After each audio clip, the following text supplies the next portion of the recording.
তোর ভাই সমস্যা হয়েছে, সমস্যার কথা কেমনে কই।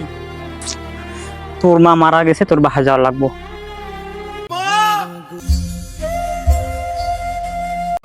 বন্ধু আইসস? হ্যাঁ আইলাম।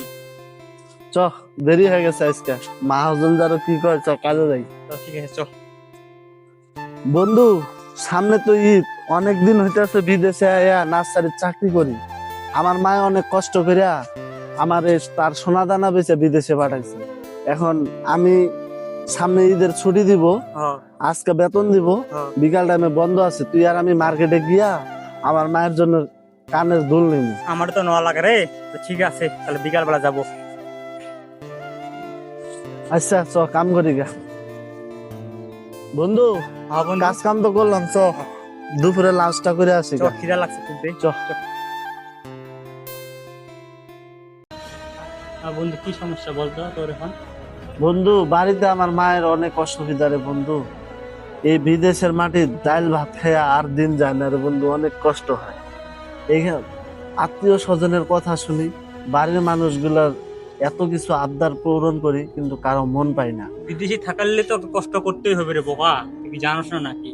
কিন্তু ভাই, আমার নিজের আবদারটা কেউ দেখে না। আমি বাড়ির মানুষের জন্য কত কিছু করি, বাড়ির মানুষ আমারে বুঝে না। মনে করে প্রবাসীরা টাকার মেশিন। তুই তো আমার সাথে আছোস, দেখোসই তো কিভাবে ডাল ভাত খেয়ে কষ্ট করে থাকে। হ্যাঁ হ্যাঁ দেখলাম তো আজকে। মনটা চায় পরিবারের লোকগুলোর সাথে একসাথে বসে চারটা ভালো মন্দ খাই, কিন্তু আমার পরিবারের লোকেরা খালি মনে করে আমি মনে হয় টাকা বানাই দিচ্ছি। এবার কি ঈদে বাড়ি যাবি? হ বন্ধু, এইবার ঈদে বাড়ি যাবো। আমার মায়ের জন্য তো যে সকালবেলা কইলাম যে আজকে মার জন্য কানের দুল নিমু, হ্যাঁ হ্যাঁ হ্যাঁ, আজকে কিন্তু যাইতেই হবো তোরে, তুই ঠিক একমাত্র আছে যাবো, বন্ধু। সমস্যা নেই।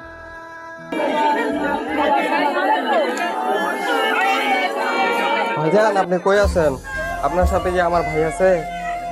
ভাইজান, আমি ভাইরে ফোন দিতেছি, ভাইরে লাইনে পাইতেছি না। তো মা মারা গেছে, ভাইরে একটু বলে দিয়েন। তো ভাইয়ের দিয়ে খেয়াল রাখিয়েন। মামুটা আমি কে বলি, সকালে কথা হইলো বিকালে ওর মায়ের জন্য সোনার দুল কিনবার যাবো।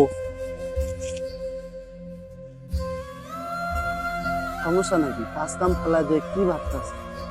যাই তো, কি হয়েছে বন্ধু? তোর কি হয়েছে? তুই এত মন খারাপ করে আসিস কেন? এ বন্ধু, তোর ফোন বন্ধ কে? তোর ভাই আমারে ফোন দিছে, তোর ভাইয়ের সমস্যা হয়েছে, সমস্যার কথা কেমনে কই। তোর মা মারা গেছে, তোর বাসা যাওয়া লাগবো।